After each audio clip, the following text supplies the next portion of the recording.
സൗഖ്യവും ശാന്തിയും സമാധാനവും പകർന്നിടും യേശുവിൻ നാമത്താൽ. Bible today, Bible today, Bible today, Bible today, Bible today, Bible today. ശാപത്തെ നീക്കിടും യേശുവിൻ രക്തത്താൽ. പാപത്തെ മായ്ക്കും പാവന സ്നേഹം നൽകിടും. ശിക്ഷയെ മാറ്റിടും നിത്യരക്ഷയെ നൽകിടും. മരണത്തെ നീക്കിടും നിത്യജീവനെ നൽകിടും. നിരാശയെ നീക്കിടും കാൽവരിയാകത്താൽ. യേശുവിൻ നാമത്താൽ. On 2015 August 7, 8 and 9, Pastor Noble P. Thomas ministering in the Gateway Malayalam Church, New York, USA. Pastor Noble P. Thomas in Philadelphia, USA, 2015 August 13 to 16, Grace Pentecostal Church. Pastor Noble P. Thomas ministering in Toronto, Canada at International Revival Church on 2015 August 17th, 18th and 19th.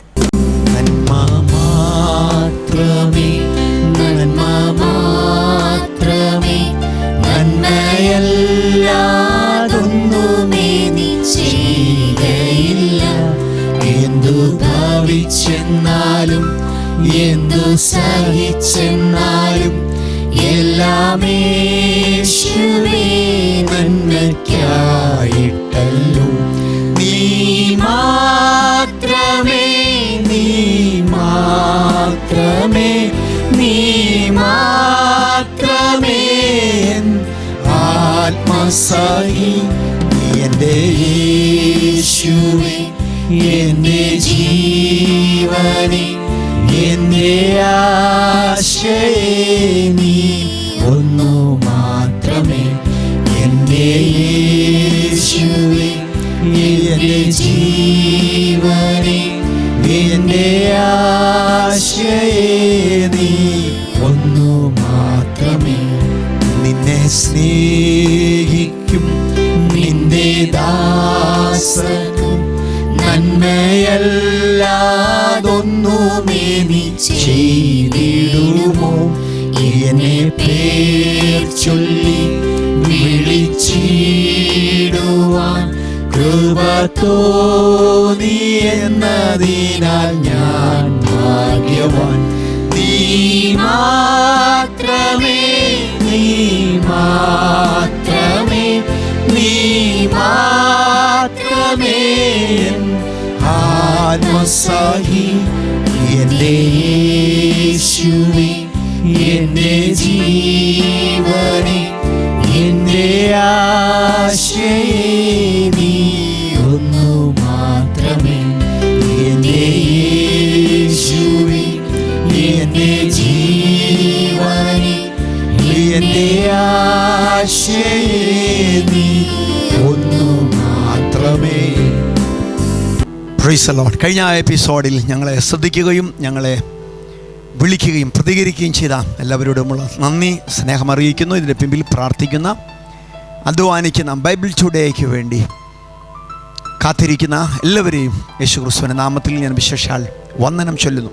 ആമുഖമായി വിശദാംശങ്ങളിലേക്ക് ഞാൻ കടന്നു പോകുന്നതിന് തുനിയാതെ ഇന്ന് പകലിൽ ഈ എപ്പിസോഡിൽ നിങ്ങളോട് സംസാരിപ്പാൻ ദൈവത്തിൻ്റെ പരിശുദ്ധാത്മാവ് എൻ്റെ ഉള്ളിൽ നൽകിയ പ്രകാശമനുസരിച്ച് എഫേസ്യ ലേഖനം 1-ാം അധ്യായം അതിൻ്റെ 15 മുതലുള്ള വാക്യങ്ങൾ ഇപ്പോൾ ഞാൻ വായിക്കുന്നു.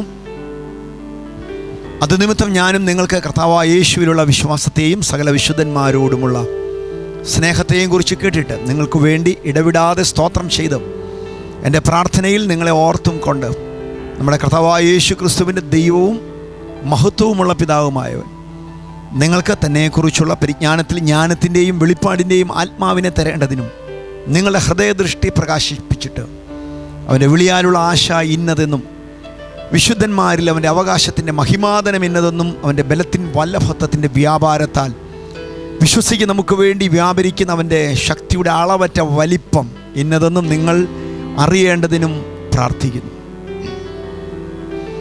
എഫെസോസിലുള്ള വിശുദ്ധന്മാർക്കു വേണ്ടി 6 അധ്യായങ്ങൾ ഉപയോഗിച്ച് ഒട്ടനവധി വാക്യങ്ങളിലൂടെ പൗലോസ്ലീഹ അവരെ പ്രബോധിപ്പിക്കുന്ന ഈ അനുഗ്രഹിക്കപ്പെട്ട പ്രബോധന വാക്കുകളിൽ 1-ാം അധ്യായം 15 മുതലുള്ള വാക്യങ്ങളിലും 3-ാം അധ്യായത്തിൻ്റെ 14 മുതലുള്ള വാക്യങ്ങളിലും എഫെസോസുകാർക്ക് വേണ്ടിയുള്ള 2 പ്രാർത്ഥനകൾ, ആ പ്രാർത്ഥനകളിലെ പ്രധാനപ്പെട്ട ആശയങ്ങളാണ് ഞാൻ വായിച്ച് നിങ്ങളെ കേൾപ്പിച്ചത്. 1-ാമത്തെ പ്രാർത്ഥനയുടേത്. ഈ പ്രാർത്ഥനയുടെ പശ്ചാത്തലങ്ങൾ, ഈ പ്രാർത്ഥന എന്തിനു വേണ്ടിയാണ് പൗലോസ് എഫെസോസുകാർക്ക് വേണ്ടി പ്രാർത്ഥിക്കുന്നത് എന്ന് ദൈവം നമുക്ക് തന്ന ആത്മീയ വെളിച്ചത്തിൽ നാം പഠിക്കുമ്പോൾ, പ്രാർത്ഥനാ മുറിയിൽ വളരാൻ ദൈവഹിതപ്രകാരമുള്ളൊരു പ്രാർത്ഥനയ്ക്ക് വേണ്ടി ആഗ്രഹിക്കുന്ന നിങ്ങളുടെ എല്ലാവരുടെയും ജീവിതത്തിൽ അത്ഭുതകരമായൊരു വ്യതിയാനം ദൈവം നൽകുമെന്ന് ഞാൻ വിശ്വസിക്കുകയാണ്. എഫെസോസുകാർക്ക് വേണ്ടിയുള്ള പൗലോസിൻ്റെ ഈ 2 പ്രാർത്ഥനകൾ, അവർ 3 കാര്യങ്ങൾ തിരിച്ചറിയേണ്ടതിന് 2 കാര്യങ്ങൾ ദൈവം അവർക്ക് നൽകണം എന്നാണ് 1-ാമത്തെ പ്രാർത്ഥനയിൽ പൗലോസ് പ്രധാനമായി ഊന്നി പറയുന്നത്. ഈ പ്രാർത്ഥന നാം വായിക്കുമ്പോൾ പലർക്കും ഈ പ്രാർത്ഥനയുടെ ആഴം മനസ്സിലാവുന്നില്ല. ഇത് വായിക്കുമ്പോൾ അതിൻ്റെ അർത്ഥം ഗ്രഹിക്കാൻ കഴിയുന്നില്ല. എന്നെ ചിന്തിപ്പിച്ചിട്ടുള്ള ഒരു മേഖല, പൗലോസ് പ്രാർത്ഥിച്ചതുപോലെ ജീവിതത്തിൽ ഒരു തവണ പോലും നാം പ്രാർത്ഥിച്ചിട്ടേയില്ല. നാം പ്രാർത്ഥിക്കുന്നത് പോലെ പൗലോസും പ്രാർത്ഥിച്ചിട്ടില്ല. ഒന്നുകിൽ നമ്മുടെ പ്രാർത്ഥന നല്ല പ്രാർത്ഥന, അല്ലെങ്കിൽ പൗലോസിൻ്റെ പ്രാർത്ഥനയാണ് ദൈവഹിതപ്രകാരമുള്ള പ്രാർത്ഥന. 3-ാം സ്വർഗ്ഗത്തോളം എടുക്കപ്പെടുകയും ദൈവവചനത്തിന് ആഴമേറിയ വെളിപ്പാടുകളുടെ കലവറകൾ നൽകപ്പെടുകയും ചെയ്ത പുതിയ നിയമത്തിൽ യേശു കർത്താവ് കഴിഞ്ഞാൽ ദൈവരാജ്യത്തിന് വേണ്ടി ശക്തമായിട്ട് ഉപയോഗിക്കപ്പെട്ടുള്ള പൗലോസിൻ്റെ പ്രാർത്ഥനയിൽ ഒരു കുറവുണ്ട്. അത് നല്ലൊരു പ്രാർത്ഥന അല്ലായിരുന്നു എന്ന് പറയാനുള്ള തൻ്റെ ഇടം എനിക്കില്ല. അപ്പോൾ നമ്മുടെ പ്രാർത്ഥനയിൽ എന്തൊക്കെ ന്യൂനതകളുണ്ട്? യേശു മത്തായിയുടെ സുവിശേഷം 6-ാം അധ്യായം 9 മുതൽ തൻ്റെ ശിഷ്യന്മാരെ പഠിപ്പിച്ച സ്വർഗസ്ഥനായ ഞങ്ങളുടെ പിതാവേ എന്നാരംഭിക്കുന്ന പ്രാർത്ഥനയിൽ, അതിൻ്റെ തുടക്കവും ഒടുക്കവും കഴിഞ്ഞാൽ 6 പ്രാർത്ഥനാ വിഷയങ്ങളിൽ 3 ദൈവരാജ്യത്തിൻ്റെ വ്യാപ്തിക്കും അവസാനത്തെ 3 നമ്മുടെ സ്വന്തം കാര്യങ്ങൾക്കും വേണ്ടിയാണ്. നമ്മുടെ പ്രാർത്ഥനകളിൽ ഒരുപക്ഷെ 10 വിഷയം, 15 വിഷയം, 25 വിഷയങ്ങളുണ്ട്. അതെല്ലാം നമുക്കുള്ളവർക്ക് നമുക്കുള്ളതിനു വേണ്ടിയാണ്. ദൈവഹിതപ്രകാരമുള്ള ദൈവത്തിൻ്റെ ആത്മാവ് നിയോഗിച്ചിട്ടുള്ള പ്രാർത്ഥനയിൽ പകുതി ഭാഗമെങ്കിലും ദൈവരാജ്യത്തിൻ്റെ വ്യാപ്തിക്കും ദൈവനാമത്തിൻ്റെ മഹത്വത്തിനും ആത്മീയമായിട്ടുള്ള വർധനവിനും കാരണമായിട്ടുള്ള പ്രാർത്ഥനകളായി തീരണം എന്ന് ദൈവം നമ്മെക്കുറിച്ച് ആഗ്രഹിക്കുന്നു. നമുക്കല്പം കേൾപ്പാൻ ഇമ്പമായതോ അത്രമാത്രം നിങ്ങളുടെ കർണപുടങ്ങളിൽ രസകരമായ ഒരു സന്ദേശമല്ല ഞാൻ നിങ്ങളോട് പങ്കുവയ്ക്കുന്നത്. എന്നാൽ ദൈവത്തിൻ്റെ ഹിതം, ദൈവത്തിൻ്റെ പ്രവൃത്തികൾ നമ്മുടെ ജീവിതത്തിൽ വെളിപ്പെടത്തക്കവണ്ണം നമ്മുടെ ജീവിതത്തിൽ അത്ഭുതകരമായ ദൈവപ്രവൃത്തിക്ക് കാരണമാകുവാൻ ദൈവഹിതപ്രകാരമുള്ള പ്രാർത്ഥനയിലേക്ക് നാം നയിക്കപ്പെടുവാൻ ഇതിലെ ചിന്തകൾ തീർത്തും നിങ്ങളിൽ ഒരു ക്രിയ വെളിപ്പെടുത്തുമെന്ന് എനിക്കൊരു ഉറപ്പുണ്ട്, ഒരു വിശ്വാസമുണ്ട്.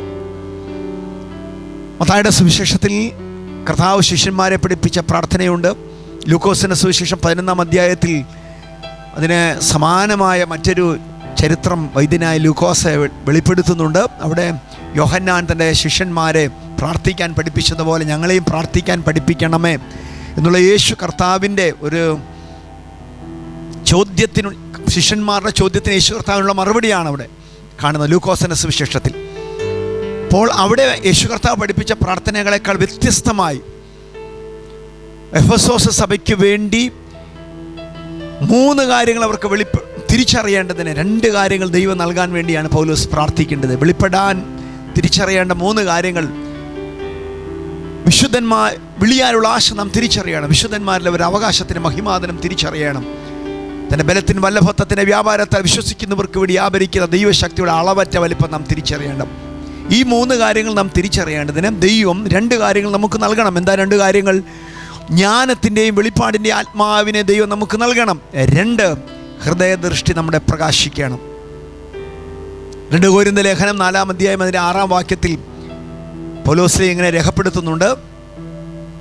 ഇരുളിൽ നിന്ന് വെളിച്ചം പ്രകാശിക്കണമെന്ന് അരുളി ചെയ്ത സ്വർഗത്തിലെ ദൈവം യേശു ക്രിസ്തുവിൻ്റെ മുഖത്തിലുള്ള ദൈവ തേജസ്സിൻ്റെ പരിജ്ഞാനം വിളങ്ങിക്കേണ്ടതിന് നമ്മുടെ ഹൃദയങ്ങളിൽ പ്രകാശിച്ചിരിക്കുന്നു. തുടർന്ന 7 മുതലുള്ള വാക്യങ്ങളിൽ, എങ്കിലും ഈ അത്യന്ത ശക്തി നമ്മുടെ സ്വന്തമെന്നല്ല, ദൈവത്തിൻ്റെ ദാനമത്ര എന്ന് വരേണ്ടതിന് ഈ അത്യന്ത ശക്തി നിങ്ങളുടെ മൺകൂടാരങ്ങളിൽ അത്ര ദൈവം പകർന്നിരിക്കുന്നു എന്നാരംഭിക്കുന്ന 2-ാം പാരഗ്രാഫ് തുടങ്ങുന്നത്. ഞാൻ പറഞ്ഞു വന്നത്, ഇന്ന് വരെയും നാം മനസ്സിലാക്കിയിട്ടില്ലാത്ത എത്രയോ ആഴമേറിയ മേഖലകൾ നാം വളരാൻ ആഗ്രഹിക്കുന്നവരെങ്കിൽ ദൈവത്തിന് നമുക്ക് വെളിപ്പെടുത്തുവാനുണ്ട്. കർത്താവ് എപ്പോഴും തൻ്റെ വിശുദ്ധന്മാരോടുള്ള ഇടപെടലുകളിൽ പലപ്പോഴും കർത്താവ് പത്രോസിനോട് ഇടപെടൽ അടക്കം ലൂക്കോസിൻ്റെ സുവിശേഷത്തിൽ നമ്മൾ കാണുന്നത്, വലിയൊരു പ്രഭാഷണം പത്രോസിൻ്റെ പടകിൽ നിന്ന് യേശു കർത്താവ് നടത്തിയതിന് ശേഷം കർത്താവ് ഒരത്ഭുതം സംഭവിക്കുന്നതിന് മുമ്പ് കർത്താവ് പത്രോസിനോട് പറഞ്ഞില്ലേ, ആഴത്തിലേക്ക് നീക്കി നീ മീൻപിടുത്തത്തിന് വലയിറക്ക്, പടക് നിറയാൻ, വല നിറയാൻ, ചെറു പടകുകൾ നിറയാൻ. എൻ്റെ പ്രിയ സഹോദര സഹോദരി, പ്രിയ പിതാവേ മാതാവേ, പ്രിയ അങ്കിളെ ആൻറ്റിയെ, നിൻ്റെ പടക് നിറയാൻ, നിൻ്റെ വല നിറയാൻ, നിൻ്റെ കൂടെയുള്ള ചെറു പടകുകൾ നിറയുവാൻ, ചെറു പടകുകളിലുള്ള വലകൾ നിറയുവാൻ, നിന്നെ കാണുന്നവർ അനുഗ്രഹിക്കപ്പെടുവാൻ, നിൻ്റെ പ്രിയപ്പെട്ടവർ അനുഗ്രഹിക്കപ്പെടുവാൻ, നിന്നെ സ്നേഹിക്കുന്നവർ അനുഗ്രഹിക്കപ്പെടുവാൻ, നിൻ്റെ കൂടെ യാത്ര ചെയ്യുന്നവർ അനുഗ്രഹിക്കപ്പെടുവാൻ, ദൈവത്തിൻ്റെ പ്രവൃത്തി ഇന്ന് വരെ കണ്ടിട്ടില്ലാത്ത നിലവാരത്തിൽ നിറവിൻ്റെ അനുഭവത്തിൽ വെളിപ്പെടേണ്ടതിനായി ഈ എപ്പിസോഡിലൂടെ ദൈവം സംസാരിക്കുന്ന മേഖല ആഴത്തിലേക്ക് വാ. പ്രാർത്ഥനയിൽ ആഴത്തിലേക്ക് വാ, കൂട്ടായ്മയിൽ ആഴത്തിലേക്ക് വാ, നിന്റെ ആരാധനയിൽ നീ ആഴത്തിലേക്ക് വാ, നിന്റെ ദൈവവചന ധ്യാനത്തിൽ നീ ആഴത്തിലേക്ക് വാ. ആഴത്തിലേക്ക് വാ. ആഴത്തിലേക്ക് വന്നാൽ വലിയൊരു മീൻപിടുത്തത്തിന് വേണ്ടി ഞാൻ നിന്നെ സഹായിക്കാം, നിറവിന് വേണ്ടി ഞാൻ നിന്നെ സഹായിക്കാം. ഇന്ന് വരെ കണ്ടിട്ടുള്ള ശൂന്യതകളെന്ന ചരിത്രം ഞാൻ മാറ്റിത്തരാം. ഞാനിത് പങ്കുവയ്ക്കുമ്പോൾ എൻ്റെ ഹൃദയത്തിൻ്റെ അകത്തളത്തിൽ ദൈവം തൻ്റെ വചനത്തിലൂടെ നൽകുന്ന ഒരു വെളിപ്പാട് ഞാൻ നിങ്ങളോട് പങ്കുവെക്കാൻ ആഗ്രഹിക്കുക. വെളിപ്പാട് ഇങ്ങനെയാണ്: എഫെസോസുകാരോട് പെരിഫറലായിട്ടുള്ള, ഉപരിപ്ലവമായിട്ടുള്ള നിങ്ങളുടെ പ്രാർത്ഥനയുടെ അനുഭവങ്ങൾ, ഉപരിപ്ലവമായുള്ള നിങ്ങളുടെ ആരാധനയുടെ അനുഭവങ്ങൾ, ഉപരിപ്ലവമായിട്ടുള്ള നിങ്ങളുടെ കൂട്ടായ്മ മണ്ഡലങ്ങളിലെ അനുഭവങ്ങൾ മാറി ആഴത്തിലേക്കൊന്ന് നയിക്കപ്പെടേണ്ടതിനായി ദൈവം നിങ്ങൾക്ക് ചില കാര്യങ്ങൾ തിരിച്ചറിയുവാൻ പ്രാപ്തി നൽകേണ്ടതിനായി ഞാൻ നിങ്ങൾക്ക് വേണ്ടി പ്രാർത്ഥിക്കുകയാണ്. എന്തിനു വേണ്ടി? ജ്ഞാനത്തിൻ്റെ വെളിപ്പാടിൻ്റെ ആത്മാവിനെ നിങ്ങളിലേക്ക് ദൈവം പകരണം. 2, നിങ്ങളുടെ ഹൃദയത്തിൻ്റെ ദൃഷ്ടി പ്രകാശിപ്പിക്കപ്പെടണം. എന്തിന് പ്രകാശിപ്പിക്കപ്പെടണം? വിളിയാലുള്ള ആശ നിങ്ങൾ തിരിച്ചറിയണം. 2, വിശുദ്ധന്മാരിൽ അവൻ്റെ അവകാശത്തിൻ്റെ മഹിമാദനം തിരിച്ചറിയണം. 3, തൻ്റെ ബലത്തിൻ്റെ വല്ലഭത്വത്തിൻ്റെ വ്യാപാരത്തിൽ വിശ്വസിക്കുന്ന നമുക്ക് വേണ്ടി വ്യാപരിക്കുന്ന ദൈവശക്തിയുടെ അളവറ്റ വലിപ്പം തിരിച്ചറിയണം. ദൈവമക്കളെ, ഈ പ്രാർത്ഥന എഫെസോസുകാർക്ക് വേണ്ടിയുള്ള പ്രാർത്ഥനയാണ്. എഫെസോസിലെ വിശുദ്ധന്മാർക്ക് വേണ്ടിയുള്ള പ്രാർത്ഥനയാണ്. ഒരു പക്ഷെങ്കിൽ ഈ എപ്പിസോഡിന് മുമ്പിൽ ഇത് വളരെ ഡീപ്പായിട്ടുള്ള കാര്യങ്ങളാണ് ഈ ദൈവദാസൻ പ്രസംഗിക്കുന്നത്. ഇതെൻ്റെ ജീവിതത്തിൽ ഞാനിപ്പോൾ അഭിമുഖീകരിക്കുന്ന വിഷയങ്ങൾക്കുള്ള ഒരു മറുപടിയല്ല, എൻ്റെ രോഗങ്ങൾക്കുള്ള ഒരു മറുപടിയല്ല, ഞാൻ അഭിമുഖീകരിക്കുന്ന എൻ്റെ സാമ്പത്തിക പ്രതിസന്ധികൾക്ക്, ഞാനിപ്പോൾ എൻ്റെ മുമ്പിലായിരിക്കുന്ന തലമുറയുടെ വിഷയങ്ങൾക്ക്, എൻ്റെ ചോദ്യങ്ങൾക്കുള്ളൊരു മറുപടി ഇതല്ല എന്ന് വിചാരിച്ച് എഴുന്നേറ്റ് പോകാൻ വരട്ടെ. ഈ എഫെസോസ് സഭയോടുള്ള ബന്ധത്തിൽ ദൈവം തൻ്റെ ദാസനിലൂടെ പ്രാർത്ഥന പൗലോസിനെ കൊണ്ട് നടത്തുന്നതിന് മുമ്പ് ഇവരുടെ ചരിത്രം എന്തായിരുന്നു, ഇവരുടെ റലം എന്തായിരുന്നു, ഇവരുടെ സ്റ്റാൻഡേർഡ് എന്തായിരുന്നു, ഇവരുടെ ചരിത്രം എന്തായിരുന്നു, അതറിയണമെങ്കിൽ എഫെസോസുകാരുടെ ചരിത്രം അറിയണമെങ്കിൽ അപ്പോസ്തല പ്രവൃത്തിയുള്ള പുസ്തകത്തിലേക്ക് നമുക്ക് പെട്ടെന്നൊന്ന് പോയിട്ട് മടങ്ങി വരാം. 19-ാം അധ്യായം അതിൻ്റെ 1 മുതലുള്ള വാക്യങ്ങളിൽ എഫെസോസുകാരുടെ സ്റ്റാൻഡേർഡ് എന്തായിരുന്നു തുടക്കത്തിൽ എന്ന് തിരിച്ചറിയുവാൻ കഴിയും. ഞാൻ അപ്പോസ്തല പ്രവൃത്തി 19-ാം അധ്യായം 1 മുതലുള്ള വാക്യങ്ങൾ വായിക്കുന്നു. അപ്പൊല്ലോസ് കൊരിന്തിലിരിക്കുമ്പോൾ പൗലോസ് ഉൾപ്രദേശങ്ങളിൽ കൂടി സഞ്ചരിച്ച് എഫെസോസിലെത്തി ചില ശിഷ്യന്മാരെ കണ്ടു.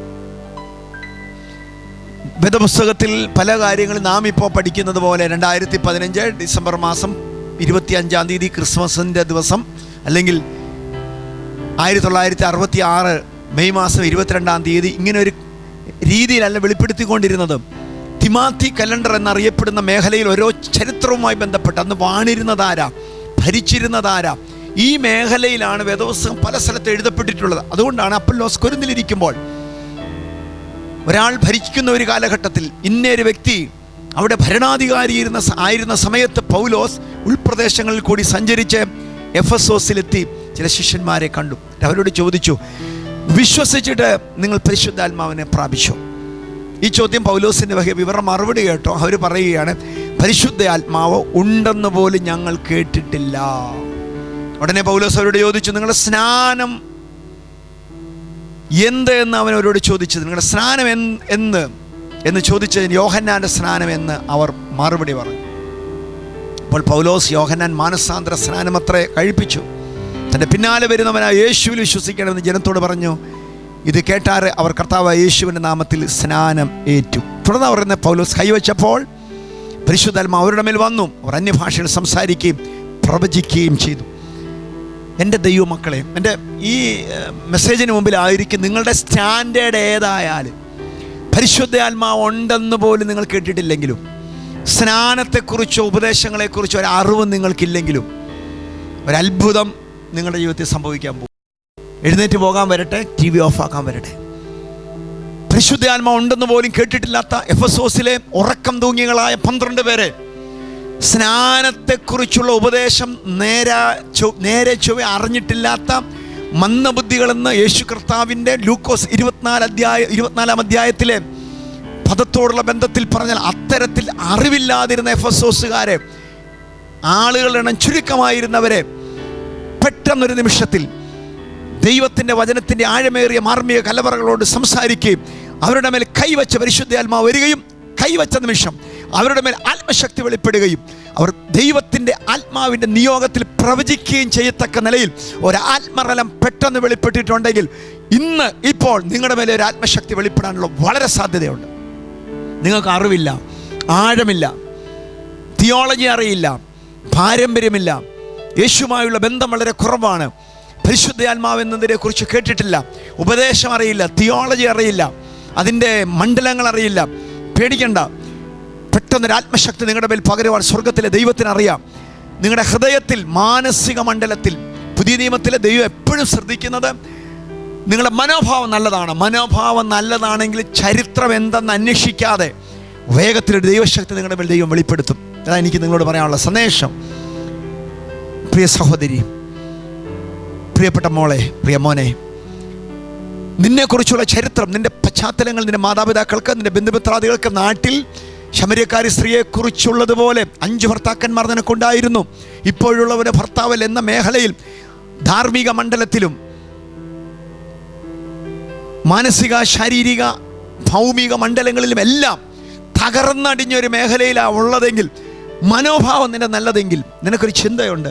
ശമര്യക്കാരി സ്ത്രീക്കുള്ളതുപോലെ അവൾ പറഞ്ഞൊരു ചിന്ത ഇതാണ്: മശിഹ എന്ന് വെച്ചാൽ ക്രിസ്തു വന്ന് എനിക്കെല്ലാം അറിയിച്ചത് എന്ന് പറഞ്ഞാൽ അവൾ ഇത്രയും തകർന്നടിഞ്ഞ ഒരു പശ്ചാത്തലത്തിലാണെങ്കിലും അവിടെ ഉള്ളിലൊരു ചിന്തയുണ്ടായിരുന്നു. വിടിവിക്കുന്ന ഒരുത്തൻ വരുന്നുണ്ട്, ക്രിസ്തു അഭിഷിക്തൻ വരുന്നുണ്ട്, മശിഹ വരുന്നുണ്ട്, ഒരിക്കൽ അവനുമായി ഒരു കൂട്ടിമുട്ടൽ, ഒരു എൻകൗണ്ടർ എനിക്ക് ഉണ്ടാകും. അന്ന് അവൻ എനിക്കെല്ലാം ഉപദേശിച്ചു തരും, അന്ന് ഞാൻ മാറും. നിൻ്റെ ഉള്ളിൽ അങ്ങനെ ഒരു ചിന്തയില്ലേ? തെറ്റായ പല ധാരണകളും നിന്നെക്കുറിച്ച് പലരും പരത്തുമ്പോൾ, വാക്കുകളിലൂടെ നിന്നെ അധിക്ഷേപിച്ച നാവെന്ന ചമ്മട്ടി കൊണ്ട് അടിച്ചമർത്തിയപ്പോൾ, നന്നാവത്തില്ലെന്ന് പറഞ്ഞ് ഒത്തിരി വാക്കുകളുടെ മുമ്പിൽ ഗതി പിടിക്കത്തില്ല, മുടിഞ്ഞു പോകത്തുള്ളെന്ന് പറഞ്ഞ് അമർത്തിയ വാക്കുകളുടെ മുമ്പിലെല്ലാം തേങ്ങുന്നൊരു ഹൃദയം, നല്ലൊരു മനോഭാവം, എൻ്റെ ദൈവം ഒരിക്കൽ എന്നെ സഹായിക്കും, ഈ സ്ഥിതിയൊക്കെ മാറും, മശിഹ വന്ന് എനിക്കൊരു അരുളപ്പാട് നൽകും, അന്ന് ഞാൻ നന്നാകുമെന്നൊരു ചിന്ത നിങ്ങളുടെ ഉള്ളിൽ ഉണ്ടെങ്കിൽ, നന്നാകുമെന്ന് നിങ്ങൾ ചിന്തിച്ചപ്പോൾ നിങ്ങളുടെ മനോഭാവം അറിഞ്ഞ ഒരു നല്ല ദൈവം അതറിയുകയും നിങ്ങളുടെ ജീവിതത്തിൽ ഇന്ന് വരെ സംഭവിക്കാത്ത ഒരത്ഭുതം നടക്കുവാൻ, ഒരു ടേണിംഗ് പോയിന്റിൻ്റെ സമയം ഇപ്പോൾ ആവുകയും ചെയ്തിരിക്കുകയാണ്. വിശ്വസിച്ചാട്ടെ, ഒരു ദൈവശക്തി നിങ്ങളിലേക്ക് വെളിപ്പെട്ട് വരും. എഫെസോസിലെ ദൈവമക്കൾക്ക് വേണ്ടി അവരുടെ പശ്ചാത്തലമാണ് ഞാനിപ്പോൾ, അവരുടെ മേഖലകളെ ഞാനിപ്പോൾ നിങ്ങൾക്ക് വെളിപ്പെടുത്തുകയുണ്ടായത്. പരിശുദ്ധാത്മാവ് ഉണ്ടെന്ന് കേട്ടിട്ടില്ലാത്തവർ, സ്നാനത്തെക്കുറിച്ചുള്ള ഉപദേശം അറിഞ്ഞിട്ടില്ലാത്തവർ, ദൈവവചനത്തിന് ആഴമറിഞ്ഞിട്ടില്ലാത്ത ഇങ്ങനെ പശ്ചാത്തലത്തിലുള്ള എഫെസോസുകാരുടെ സ്റ്റാൻഡേർഡ് പിന്നത്തേതിൽ വർദ്ധിച്ചു. 12 പേരെ അവരാകെ ഉണ്ടായിരുന്നുള്ളൂ. അവർ ദൈവവചനം കേട്ടു, അവരുടെ മേൽ ദൈവശക്തി വന്നു.